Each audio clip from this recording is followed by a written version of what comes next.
Hello, guys. Welcome to Querying Theology and Philosophy.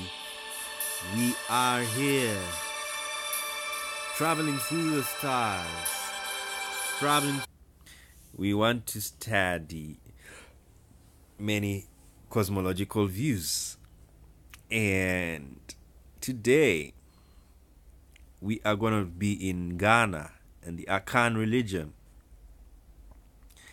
And this is a sign from the Ghana people, the Adinkra symbol, representing the omnipotence and omnipresence of Nyame.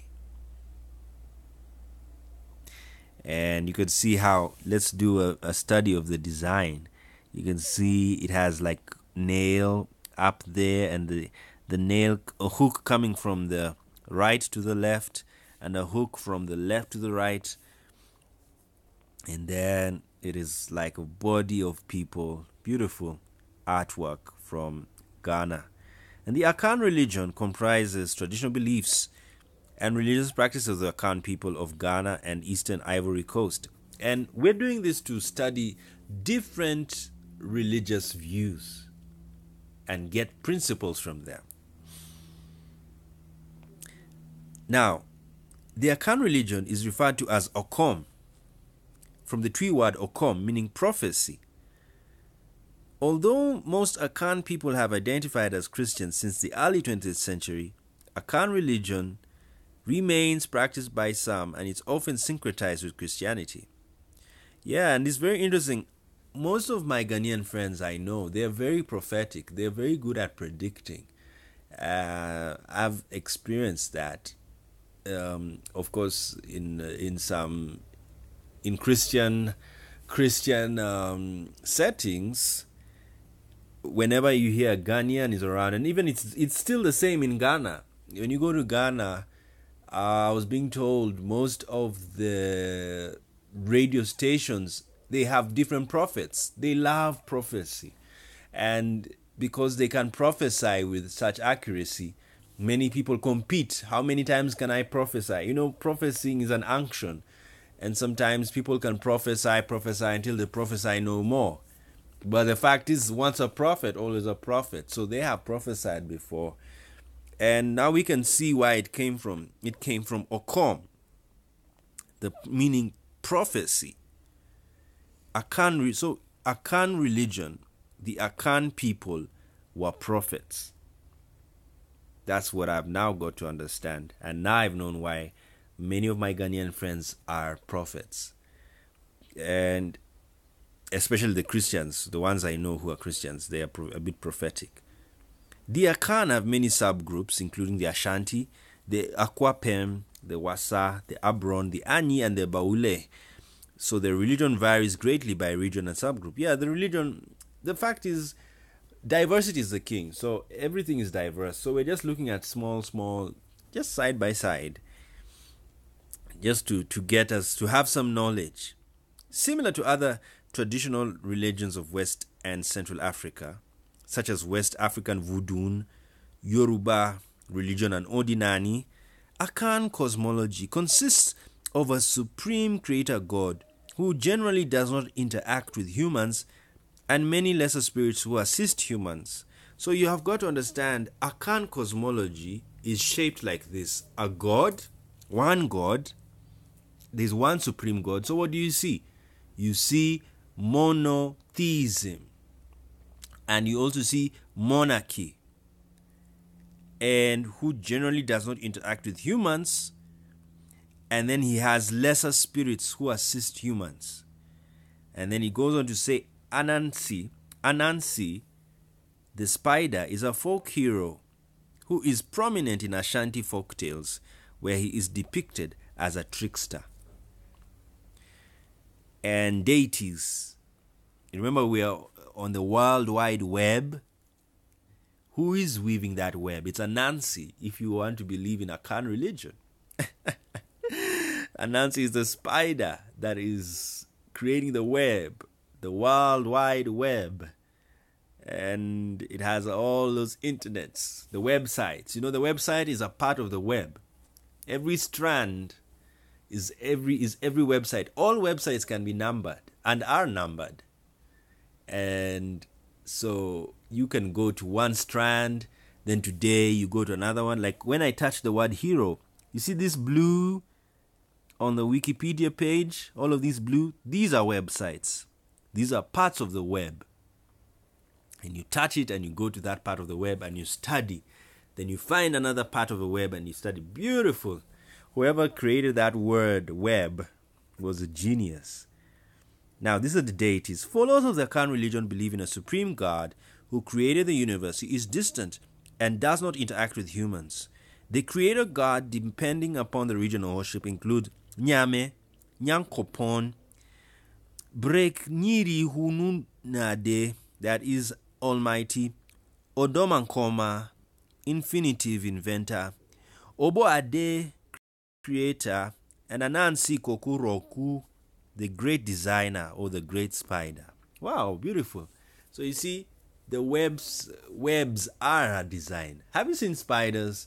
You know, the beauty of this, studying these religions, they make you take time to look at animals of different kinds. So today I'm going to think about a spider. And I'll look at how they make the webs. You know, every spider is different and has its design. And some webs can make, some spiders can make beautiful, I don't know, have you seen a web? Before you destroy a web, please take time to look at it. It's unbelievable. It's unbelievable. It's beautiful. Connections everywhere of strands of the yarn of the spider's web. And the spider does that mainly to get its food, because it knows insects will fly and enter into the web and it eats it up. Oh, Anansi, where are you? And it is occasionally said that the creator God is a part of a triune deity or triad, which consists of Nyame, Nyankopon, and Odomankoma. So this is the Trinity in the Akan religion. The Supreme God Creator is omniscient, omnipotent, Sky Father. So what does that tell you? Ghanaians, they value their patriarchy. And his wife is Asaseya, also known as Mother Earth, considered second to God. So you can see, together they brought forth 2 children, Bia and Tano. Abosom. The Abosom are the lower deities or the spirits assists humans on earth. These are akin to Orishas in Yoruba religion, Vodun in West Africa, Vodun and its derivatives, and the Alusi in Odinani. Abosom receive their power from the Creator God and are most often connected to the world as it appears in its natural state. Priests serve individual Abosom and act as mediators between the Abosom and mankind. Many of those who believe in these traditions participate in daily prayer, including pouring of libations as an offering to both the ancestors who are buried under the land and to the spirits who are everywhere. So what are you saying? These guys, they believe that the ancestors are those who are buried and the spirits who are everywhere. And you go to a priest and the priest praise. So what do you find? Another thing that's in Akan religion, they have a mediation system, mediator, and the mediator is the priest. Do you know not all religions have mediation? In fact, I said in another video, and it was an error, that Abraham had a relationship with God without a priest.